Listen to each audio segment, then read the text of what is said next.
देखो इसके बाद है एंटीबायोटिक्स।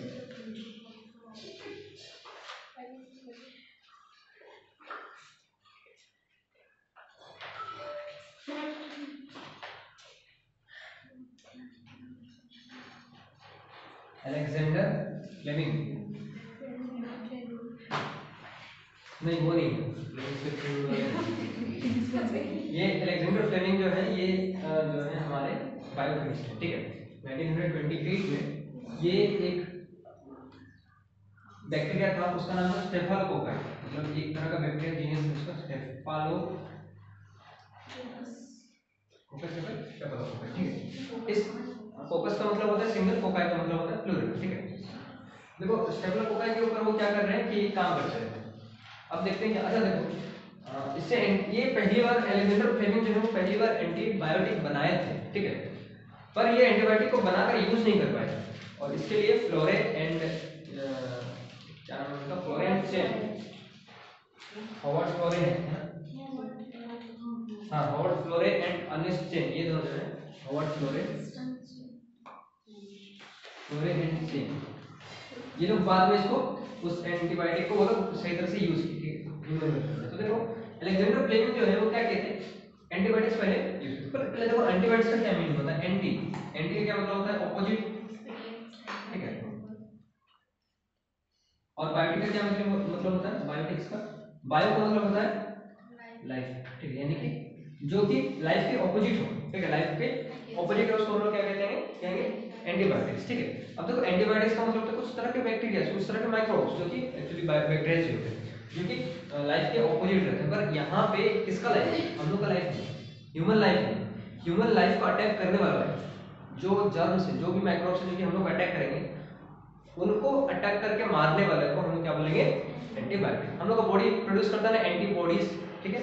वो क्या करता है कि जो भी बैक्टीरिया या फिर जो भी जर्म, जो भी बाहर का माइक्रोब अंदर आ गया हम लोग का पैथोजन, वो क्या करेगा कि वो उसके खिलाफ एक एंटीबॉडी क्रिएट करेगा जो कि उसको खा जाएगा, फेगोसाइटिक सेल्स, ठीक है, उसको खा जाएगा फिर उसको किल कर देगा।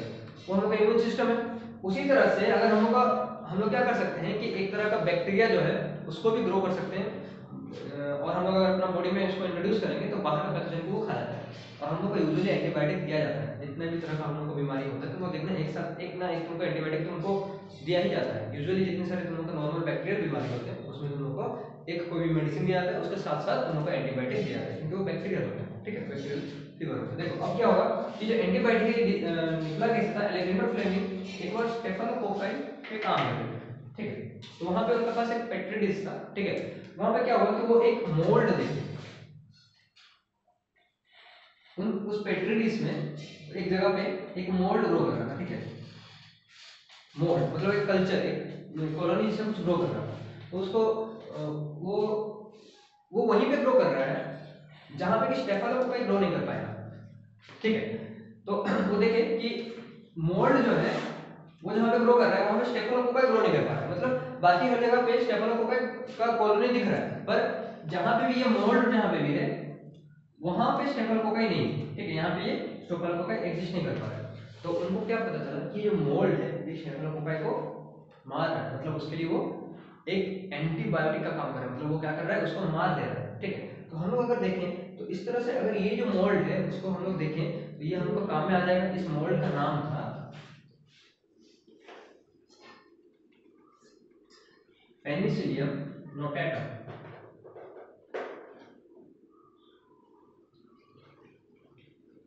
ठीक है, पेनिसिलियम नोटाटम। इसी के नाम पे वो क्या उसको नाम दिए पेनिसिलिन दी, ठीक है, ठीक है। उससे वो क्या नाम दिए पेनिसिलिन दी। इससे वो एंजाइम एक्सक्रीट करता था जिसको हम लोग क्या नाम दिए पेनिसिलिन दी, ठीक है। तो ये जो पेनिसिलिन है ये इस मोल्ड से एक्सक्रीट हुआ एक एंजाइम है जो कि इस स्टेफिलोकोकाई को मार देता है। जब इसके ऊपर बहुत ज़्यादा टेस्ट किया गया तो उससे पता चला कि ये जो पेनिसिलिन है ये बहुत तरह के बैक्टीरिया से हम लोग का बचाव कर सकता है, मतलब वो बहुत तरह के बैक्टीरिया को मार सकता है। तो इसको हम लोग यूज करने लगे किस हिसाब से, एंटीबायोटिक्स के हिसाब से। अब देखो इसको एक्चुअली में सही से यूज करने वाले फ्लोरे एंड चेन थे, इसीलिए इन लोगों को शायद 1945 में दोनों Alexander Fleming Florey and Chain, पहले अलेक्जेंडर फ्लेमिंग उसको डिस्कवर तो कर लिए थे लेकिन क्या हुआ कि वो उसको ह्यूमन वेलफेयर में ला नहीं पाए, ठीक है। तो ये दोनों फिर फर्दर रिसर्च करने के बाद उसको ह्यूमन वेलफेयर में पेनिसिलिन बोल के एक पूरा एंटीबायोटिक निकाले जो ह्यूमन वेलफेयर में यूज हुआ, और वो वर्ल्ड वार 2 में वो बहुत ही जितने सारे वुंडेड सोल्जर्स थे उनको हील करने में ये पेनिसिलिन यूज होता है। देखो कितने भी तरह के इन्फेक्शियस डिजीज होते हैं ना, वो किस वजह से होते हैं? बैक्टीरिया जो है इन्फेक्शन फैला देता है, ठीक है। तुम्हारा सपोज कहीं पे ऊन कट गया है और उसमें क्या होता है कि वहाँ पे अगर ये ऊन कट गया है तो क्या होगा कि यहाँ पे बैक्टीरियल इन्फेक्शन का चांसेस होता है, तो डॉक्टर क्या देते हैं हम लोग को? एक एंटीबायोटिक देते हैं, क्यों? वो जो बैक्टीरिया जो भी है वो उसको मार देगा, ठीक है। तो ये क्योंकि वुंडेड सोल्जर होते हैं, वहाँ पे जो सोल्जर्स होते हैं वो हर टाइम लड़ते रहते हैं, तो क्या होता है कि वहाँ पे उनको जो वुंड्स होता है, मतलब जो घाव होता है, वहाँ पे इन्फेक्शन का चांसेस होता है, तो उनको ट्रीट करने के लिए एंटीबायोटिक का यूज किया जाता है। तो ये जो है पेनिसिलिन उसमें से निकला। अब देखो जो जितने सारे के तुम लोग एंटीबायोटिक्स हैं, वो बहुत तरह के एंटीबायोटिक्स अब तक निकल चुके हैं। ये पेनिसिलिन एक तरह का कैटेगरी है, इसके भी फिर बहुत डिफरेंट टाइप्स है पेनिसिलिन के, ठीक है। अब देखो तुम लोग कॉमनली जो एंटीबायोटिक्स का नाम सुने हो वो ये है कि पेनिसिलिन, एजिथ्रोमाइसिन सुने होंगे, ठीक है। फिर क्या नाम है उसका, जो उस दिन पढ़ रहे थे टेट्रासाइक्लिन, ठीक है, एम्पिसिलिन, ये सब जितना सेप्राफ्लॉक्सिन, ठीक है, ये सब जितना सारा ये सब है, ये सब सारा का सारा एंटीबायोटिक्स, ठीक है। समझ में आया? ये हम लोग का एंटीबायोटिक, इसको यूज किया जाता है आजकल इंडस्ट्री में मास मतलब प्रोडक्शन में। क्यों? क्योंकि देखो अब ऐसा मतलब नहीं है कि जो तुम लोग का टैबलेट दिया जाता है वो बैक्टीरिया है, ठीक है, वो बैक्टीरिया को तुम लोग खाते हो, ऐसा नहीं। बैक्टीरिया से जो एंजाइम है जो कि वो सीक्रेट करता है किस चीज के लिए? इसको मारने के लिए, जो एंटी बैक्टीरिया है, मतलब जो कि हम लोग का बॉडी में अफेक्ट कर रहा है, उसको मारने के लिए जो एंजाइम सीक्रेट करता है, वो एंजाइम को हम लोग लेके अपना उसका डेरिवेटिव को लेके हम लोग क्या करते हैं, अपना टैबलेट में डालते हैं या फिर किसी भी इंजेक्शन में डालते हैं, फिर तुम लोग को दिया जाता है, ठीक है। तो वो है एंटीबायोटिक हम लोग का, और इसको बहुत बड़े मास स्केल पे आजकल इंडस्ट्री में प्रोड्यूस किया जाता है, और ये हम लोग का लाइफ सेवर है, क्योंकि अगर नहीं होता तो बहुत सारे इन्फेक्शन जो है बहुत ज़्यादा तेजी से स्प्रेड करते हैं, और इससे हम लोग को बहुत ज़्यादा हो जाता है कौन? ये एंटीबायोटिक, ठीक। बिकॉज एंटीबायोटिक्स देखो chemical enzymes and other bioactive molecules, ठीक है। तो हम लोग देखेंगे कि हम लोग का जो बॉडी है उसमें कितने तरह के केमिकल, हम लोग बॉडी नहीं मतलब हम लोग को बॉडी के लिए यूजफुल जितने तरह के chemical enzymes and bioactive molecules होते हैं कुछ, ठीक है, chemical enzymes and other bioactive molecules, तो हम लोग का कुछ बैक्टीरिया या फिर कुछ भी माइक्रोब से कैसे ट्रीट होते हैं, ठीक है। तो हम लोग का यूजुअली क्या होता है? ऑर्गेनिक एसिड क्या होता है? बोलो। ऑर्गेनिक एसिड, दूसरा अल्कोहल्स, ठीक है, एंड कुछ ऑर्गेनिक एसिड्स, अल्कोहल्स एंड एक और चीज क्या बनाता है ये? एंजाइम्स। लेकिन इसका कुछ नाम है, ठीक है, organic acid, alcohols and enzymes. तो ऑर्गेनिक एसिड जो होते हैं, तुम लोग जो भी ऑर्गेनिक एसिड मतलब जो कि तुम लोग ऑर्गेनिक केमिस्ट्री में पढ़े हो वो सारे एसिड्स, ठीक है। Hydrochloric acid is not an organic acid, ठीक है। एसिटिक एसिड, जितने भी तरह के कार्बोक्सिलिक एसिड होते हैं वो सारे के सारे ऑर्गेनिक एसिड हैं, ठीक है। अल्कोहल तो ऑर्गेनिक ही होता है, ठीक है। और एंजाइम्स का मतलब तुमको पता है, ठीक है, ये नहीं पता। देखो organic acid, alcohols and enzymes, ये तीनों जो है ये हम लोग का कुछ माइक्रोब्स में प्रोड्यूस करते हैं। इनका नाम याद रखना। देखो सबसे पहले है एस्परगिलस नाइगर, ये क्या बनाता है?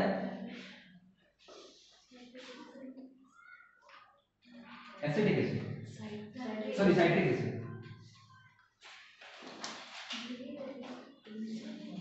ठीक है। उसके बाद कौन है? हाँ वो लैक्टोबैसिलस है, उसको छोड़ो। एक और नाम है, उसका नाम क्या है? एसिडोबैक्टर, हाँ एसिडी, एसीटी डबल है ना, ठीक है। एसिडोबैक्टर एसिड ये बनाता है एसिडिक। फिर आता है क्या? क्लोस्ट्रिडियम, क्लोस्ट्रिडियम क्या नाम है इसका? क्लोस्ट्रिडियम बोल रहे हैं, ब्यूटेरिक एसिड बनाता है ना, ये बनाता है ब्यूटेरिक एसिड,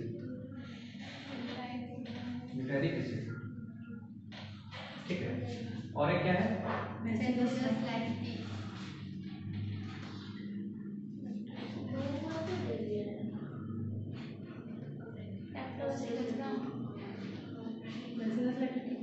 हाँ ठीक है, लैक्टिक एसिड है ना, बैसिलस लैक्टिक, वो बनाता है लैक्टिक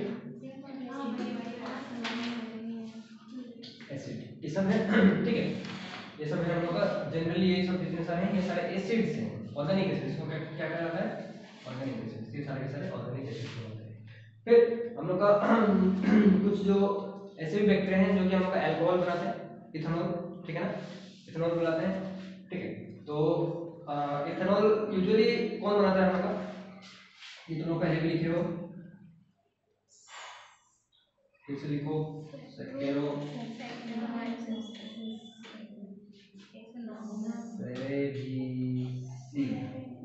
ये बनाता है इथेनॉल, ठीक है, ये हम लोग का इथेनॉल बनाता है।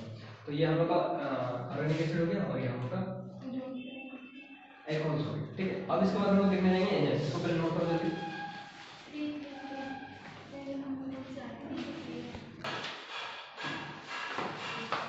अब देखो कुछ एंजाइम्स हैं, केमिकल्स हैं, एंजाइम्स हैं कुछ, जैसे कि एक है तुम्हारा लाइपेज,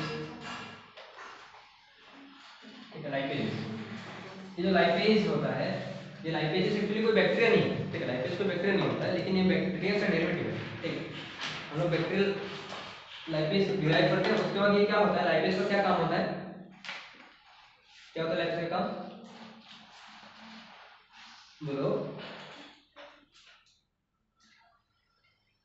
इसको यूज किया जाता है डिटर्जेंट के फॉर्मुलेशन में, ठीक है, डिटर्जेंट फॉर्मुलेशन में। और इससे क्या होता है, स्टेन्स को रिमूव किया जाता है। तुम लोग लॉन्ड्री में देखे हो ना, जब भी हम लोग यूजुअली क्या होता है कि अगर कपड़ा में दाग लगता है तो उसमें क्या होता है कि उसको,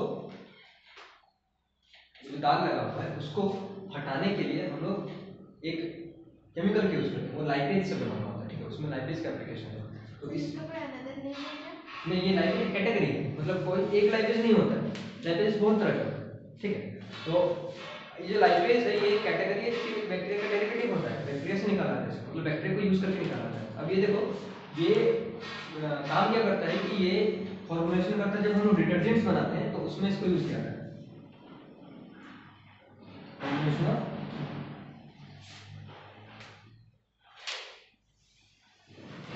डिटर्जेंट्स। वैसे तुम लोग देख सकते हो कि लाइपेजेस कितने तरह के होते हैं, इंटरनेट पे सर्च करना, बहुत तरह के तुमको लाइपेजेस मिल जाएंगे, ठीक है। कोई एक तो नाम याद रखना अगर तुमको चाहिए, लेकिन ये लाइपेज को एक तरह का होता है, ठीक है। और एक तरह का लाइपेज हम लोग का बॉडी में है, एनालिटिक लाइपेज, ठीक है, फॉर्मुलेशन ऑफ डिटर्जेंट। और ये क्या काम करता है, टू रिमूव स्टेन्स, ठीक है, मतलब हम लोग कपड़ा में जो स्टेन लग जाता है उसको रिमूव करने के लिए लाइपेज यूज करते हैं। उसके बाद आता है हम लोग का पेक्टिनेज, पेक्टिनेजेस एंड प्रोटीएजेस। पेक्टिन को ब्रेक डाउन करने वाला और प्रोटीन को ब्रेक डाउन करने वाला, उसको कहते हैं पेक्टिनेज एंड प्रोटीएजेस, ठीक है, पेक्टिनेज एंड प्रोटीएजेस। तो इनका क्या काम है, क्या ब्रेक डाउन, हाँ ये तो ठीक है, प्रोटीन को ब्रेक डाउन करता है, पेक्टिन जो पेक्टिनेज जो होता है वो पेक्टिन को ब्रेक डाउन करता है। पर इनका क्या काम है, क्या दिया हमने,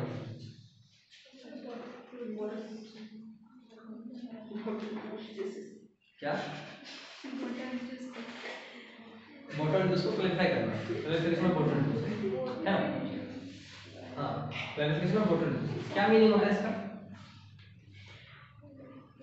देखो तुम लोग जब भी कभी भी देखे हो, घर में जब जूस बनाया जाता है तो वहां पे वो जो जूस बनता है, मतलब आम का जूस है, किसी भी तरह का जूस बनाते हो, वो जूस जो होता है, और मार्केट से जूस पीते हो तो मार्केट में जो जूस मिलता है उसमें और इसमें ये ज्यादा क्लैरिफाई, मतलब ज्यादा क्लियर कौन होता है, मार्केट वाला, ठीक है। क्यों, क्योंकि वहां पे ये पेक्टिनेज एंड प्रोटीजेस को एक्ट किया जाता है। वहां पे क्या करते हैं, ये जो सस्पेंडेड कोलोइडल सॉल्यूशन है उसको क्या करता है कि वो पूरा एंडर जो उसका मैटर है उसको ब्रेक डाउन करके नीचे बैठा देता है, और ऊपर वाला बस उसका लिक्विड पार्ट है उसको निकाल के देता है, ठीक है। तो इससे क्या होता है कि हम लोग बस लिक्विड पार्ट, और जो हम लोग इंडस्ट्री से क्या होता है कि हम लोग को लिक्विड पार्ट बस हम लोग का बॉटल में स्टोर करके लाया जाता है, तो इसलिए हम लोग क्या मिलता है, सिर्फ उसका लिक्विड पार्ट मिलता है और वो ज़्यादा टेस्टी लगता है। पर अगर तुम घर में बनाओगे आम का जूस तो क्या होगा कि उसका पूरा मैटर भी उसके साथ रहेगा, ठीक है। तो वो जो उसका फ्लैश, मैंगो का जो फ्लैश है वो भी पूरा मिक्स होकर रहता है, उसमें भी अगर तुम प्रोटीनेजेस एंड पेक्टिनेजेस डालोगे तो क्या होगा कि वो सब भी नीचे बैठ जाएंगे, ठीक है, और तुमको ऊपर में क्लियर एक मैंगो का जूस मिलेगा, ठीक है। तो ये क्या करते हैं, क्लैरिफिकेशन ऑफ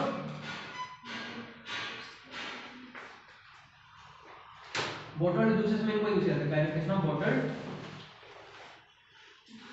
दूसरी से, ठीक है। एक और इसके बाद है स्ट्रेप्टोकाइनेस। देखो क्या होता है स्ट्रेप्टोकाइनेस, इसको किससे निकाला जाता है?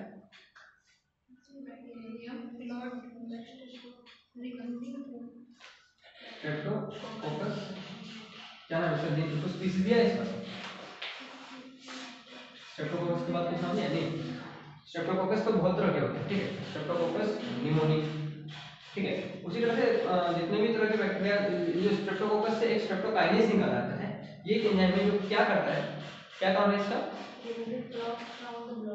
ब्लड क्लॉट को ब्रश करना, ठीक है। इसको क्या किस लिए यूज किया जाता है? क्लॉट ब्रश करना।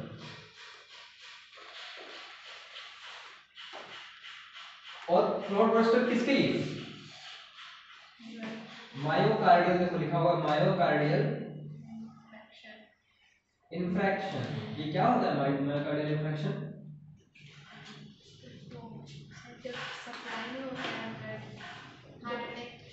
Heart attack, simply heart attack, ठीक है। हार्ट अटैक का मेडिकल टर्म है मायोकार्डियल इंफ्रैक्शन। जो हम लोग हार्ट अटैक बोलते हैं उसको भी मायोकार्डियल इंफ्रैक्शन कहते हैं। यानी कि जो भी मायोकार्डियल इंफ्रैक्शन से सफर कर रहा होगा, अब देखो मायोकार्डियल हार्ट अटैक, जो मायोकार्डियल इंफ्रैक्शन है, हार्ट अटैक क्या होता है? सपोज हार्ट के मसल्स को किसी वजह से ब्लड नहीं जा पा रहा है, तो उसको हम लोग कहते हैं हार्ट अटैक। क्या होगा कि तुम्हारे हार्ट के मसल्स, जो कार्डियक मसल्स जो होते हैं, बॉडी के मसल्स की बात नहीं कर रहे हैं, हार्ट का मसल। देखो हार्ट क्या करता है, हर ऑर्गन को हम लोग को ब्लड सप्लाई करता है, ठीक है। अब क्या होगा कि हार्ट का जो मसल्स है उसमें टिश्यूज है, उसमें भी सेल वो लोग काम कर रहे हैं, तो उनको भी तो सप्लाई जा रहा होगा ना, ब्लड का सप्लाई जा रहा होगा। तो वही हार्ट अपने आप को ही सप्लाई करता है। पर अगर किसी वजह से क्या होता है कि हार्ट में ही ब्लड ना जा पाए, हार्ट का सेल्स में ही ब्लड ना जा पाए, तो हार्ट के सेल्स जो हो, जो टिश्यूज है उसका जो सेल्स है वो सारे के सारे मर जाएंगे, ठीक है। विदाउट ऑक्सीजन वो टिश्यूज मरने लगेंगे। अगर मरने लगेंगे तो हमारा हार्ट जो है वो धीरे धीरे स्टॉप करने लगेगा, स्टॉप होता है, इसीलिए बोलते हैं इसको हार्ट अटैक। तो ये होता क्यों है कि सपोज तुम्हारा ब्लड में क्लॉट फॉर्मेशन हो गया, मतलब जैसे हम कल बताया था, तुम लोग बहुत देर तक बैठोगे तो क्या हो जाएगा, क्लॉट फॉर्मेशन हो जाएगा। और क्लॉट बस इस वजह से नहीं होता, बहुत तरह के क्लॉट्स फॉर्मेशन होते हैं। सपोज तुम्हें क्या करो कि एक बड़ा सा इंजेक्शन लो, ठीक है, उसको खींच लो सुनो, अब क्या करो कि इसको खींच लो और उसमें कुछ भी नहीं होना चाहिए, ठीक है, बस नॉर्मली खींच लो उसको, एयर बबल होना चाहिए अंदर, कोई भी लिक्विड कुछ भी मत खींचना, डायरेक्टली बस खींचो उसको, ठीक है, सुई लगा कर। और अगर तुम सिंपली खींचोगे तो उसके अंदर क्या रहेगा, एयर रहेगा। तो उस एयर को इसके अंदर डाल दो क्या होगा पता है, तो जो एयर डाल रहे हो उसमें तुम्हारा, देखो हम लोग का जो पूरा एंटायर वेन होता है और आर्टरीज जो होते हैं वो पूरा एक कंटिन्यूअस लाइन ऑफ ब्लड, मतलब ब्लड के बीच में थोड़ा भी एयर बबल नहीं होता, ठीक है। लेकिन तुम जब इतना बड़ा बबल डाल दोगे तो बबल ट्रेवल करते करते हार्ट में घुस जाएगा, हार्ट को क्लॉट कर देगा, ठीक है, हार्ट रुक जाएगा, बड़ा बबल घुस जाएगा। इसीलिए इंजेक्शन मारने के टाइम में आंसर क्या है कि छोटा सा बबल डालो, ठीक है। बहुत माइक्रो बबल रहेगा तो चलता है, पर बड़ा बबल नहीं रहना चाहिए, नहीं तो हार्ट अटैक क्रिएट करेगा, हार्ट को स्टॉप करवा देगा, ठीक है। देखो जब भी तुम लोग का इंजेक्शन ये गया था, पहले शक किया था, फिर हल्का सा ऊपर से मार के देखा था कि गिरना चाहिए, थोड़ा सा गिरना चाहिए, अगर गिर गया यानी कि पूरा एंटायर एयर जो है बाहर चल गया है, तो उसके बाद तुमको तुम्हारा इंट्रावेनस इंजेक्शन दिया जाता है। ये जो है इसको कहते हैं हम लोग क्लॉट बस्टर्स। मतलब क्या होता है कि जो क्लॉट फॉर्म हो गया, क्लॉट मतलब होता है कि ब्लड का एक कोई भी ग्लोब्यूल जो कि टाइट हो गया होगा तो वो ब्लड के साथ घूमते रहेगा, ठीक है। अब क्या होगा कि वो ऐसा कुछ क्लॉट फॉर्म हो गया और घुस जाएगा हार्ट के अंदर, वेना कावा के अंदर घुस गया, और फिर कुछ हम लोग के जो हार्ट के जो कुछ वाल्व्स होते हैं वहां पे जाके अटक जाएगा, बाइकस्पिड एंड ट्राइकस्पिड वाल्व होते हैं, और ऊपर में हम लोग का पल्मोनरी आर्टरी और बहुत जो डक्ट्स होते हैं वहां पे जाके कहीं भी अटक सकता है, ठीक है। हम लोग हार्ट में क्योंकि बड़े छोटे करके हम लोग जितने से डक्ट्स है, तो कहीं भी अगर अटक गया तो क्या होगा कि ब्लड सप्लाई जो है बंद हो जाएगा। ब्लड सप्लाई अगर बंद हो गया तो हार्ट को भी ब्लड नहीं जाएगा, तो उससे हार्ट पेन स्टार्ट होता है। जो हार्ट पेन स्टार्ट होगा वो आर्म तक भी स्ट्रेच कर सकता है, फिर पूरा एंटायर आर्म तक स्ट्रेच कर सकता है, पूरा ये वाला पार्ट जो है दर्द करने लगेगा, तो उसको बोलते हैं हार्ट अटैक, बहुत ज्यादा दर्द करता है, इसको कहते हैं हार्ट अटैक, मायोकार्डियल इंफ्रैक्शन। इसको अगर तुमको ट्रीट करना है, क्या करना पड़ता है कि सबसे पहले अगर किसी को हार्ट अटैक आया है तो उसको ट्रीट किया जा सकता है इजीली, पर जल्दी ट्रीट करना पड़ता है। इसका सबसे लोग मरते क्यों है, क्योंकि हार्ट अटैक जब आता है तो तुरंत मेडिकल केयर मिल नहीं पाता है, ठीक है। हार्ट अटैक जिनको आता है तो क्या होता है कि उनको तुरंत मेडिकल केयर नहीं मिल पाता है, मतलब वो हार्ट पकड़ के बैठ जाते हैं और हॉस्पिटल पहुंचते पहुंचते वो जो क्लॉट है उनका पूरा अटैक हार्ट को, फिर मतलब हार्ट का सेल्स जो है ऑलमोस्ट मर चुके होते हैं, रिवाइव नहीं हो पाता, ठीक है। पर अगर टाइम पे ये स्ट्रेप्टोकाइनेस डाल दिया जाए तो क्या होगा कि ये जाके क्लॉट को ब्रश कर देगा, और बस मायोकार्डियल इन्फेक्शन में किसी भी तरह का क्लॉट को, ब्लड क्लॉट को ब्रस्ट कर सकता है। अगर ब्रस्ट कर देगा तो वो जो ऐसा ग्लोब्यूल था वो ब्रस्ट हो जाएगा, तो उससे क्या होगा कि वो ब्लॉकेज जो है रिमूव हो जाएगा। इसको कहते हैं स्ट्रेप्टोकाइटिन, जो कि हमको क्लॉट बस्टर है। ठीक है, हो गया। इसके बाद और क्या है, कुछ साइक्लोस्पोरिन है, ये वाला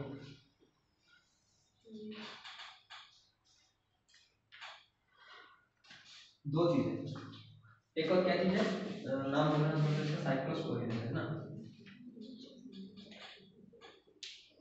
और ये कहां से डिराइव होता है, साइक्लोस्पोरिन में होता है, नाम बोलो इसका क्या, वो इसका क्या नाम है, पॉलीस्पोरम ऐसा कुछ नाम है इसका,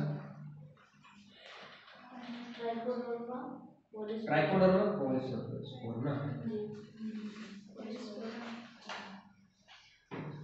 ठीक है, ये इसका क्या काम होता है, ये इम्यूनो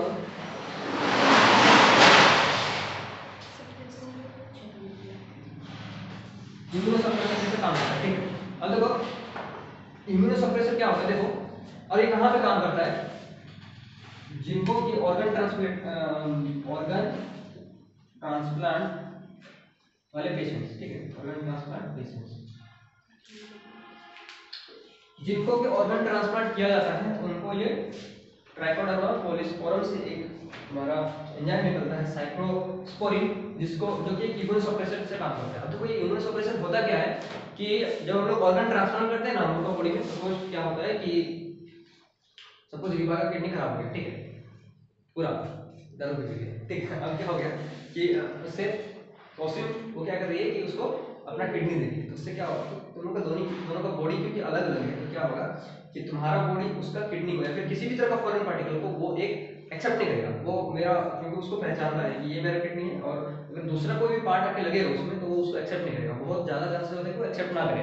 ठीक है, तो वो क्या करने लगेगा, जैसे एंटीबॉडीज बनता है उसी तरह से तुम्हारा इम्यून सिस्टम इसके ऑर्गन के खिलाफ एक इम्यून सिस्टम क्या करने लगे, ऑपरेशन करने लगे, मतलब रेजिस्टेंस करने लगेगा, मतलब वो उसको एक्सेप्ट नहीं करेगा। ठीक है, तो उससे क्या होता है कि फायदा कुछ नहीं होगा, मतलब तुम्हारा जो किडनी काट के हम इसका किडनी उसमें लगा है तो उसमें कुछ फायदा ही नहीं होगा। ठीक है, क्या हुआ कि ये किडनी भी गया इसका और तुम्हारे किडनी भी वो एक्सेप्ट नहीं, तुम्हारा बॉडी उसको एक्सेप्ट नहीं कर रहा, तो उसके लिए हम लोग क्या करते हैं, तुम्हारा इम्यून सिस्टम को थोड़ा सा सप्रेस करते हैं, मतलब उसको थोड़ा सा उसका फंक्शन को थोड़ा सा कम कर देते हैं कि तुम्हारा बॉडी तुम्हारा जो किडनी है उसको एक्सेप्ट करे, उसके लिए इसको यूज किया जाता है साइक्लोस्पोरिन। ठीक है, इसको यूज किया जाता है ताकि वो इम्यून सप्रेसर जैसा काम करे। जिनका भी ऑर्गन ट्रांसप्लांटेशन होता है, सपोज किसी का हार्ट किसी में लग रहा है, ठीक है, और किसी का किडनी किसी में लग रहा है, ठीक है, तो इस तरह से किसी और का ऑर्गन को हम लोग किसी और के ऑर्गन में डाल रहे हैं तो दूसरा बॉडी एक्सेप्ट नहीं करता है उसको, अगर एक्सेप्ट नहीं करता है तो हम लोग क्या करते हैं उसमें ये डालते हैं।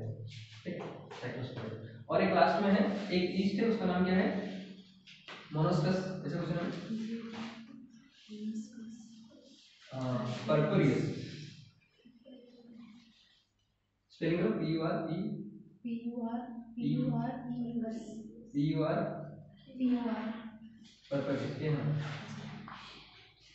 ठीक है, इसका क्या काम होता है, मोनोस्कस पर्पुरियस क्या काम होता है इसका, बोलो, इसमें जो स्टैटिन प्रोड्यूस होता है, इससे स्टैटिन प्रोड्यूस होता है, ये एक तरह का एंजाइम है, ये क्या करता है कि कोलेस्ट्रॉल, ब्लड कोलेस्ट्रॉल लेवल जो है उसको कम करता है। ठीक है, ये ब्लड कोलेस्ट्रॉल लेवल को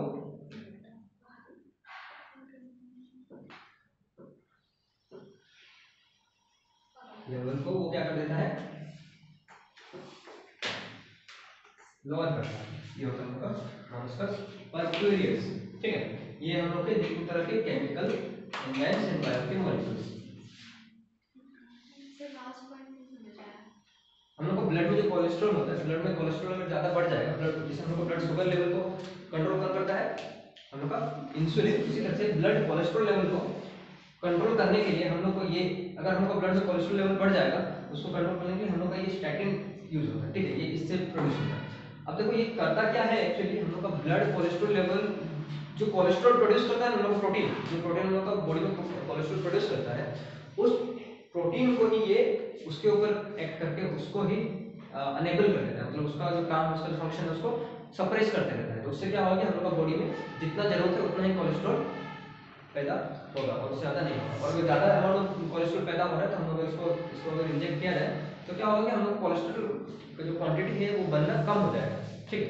इससे हम लोग का ब्लड कोलेस्ट्रॉल लेवल भी कम रहेगा, इसको यूज किया जाए, ठीक है। देखो इतने सारे बैक्टीरिया हैं जिसको हम लोग का यूज किया, ठीक है। तो आज इसमें तक पढ़ते हैं।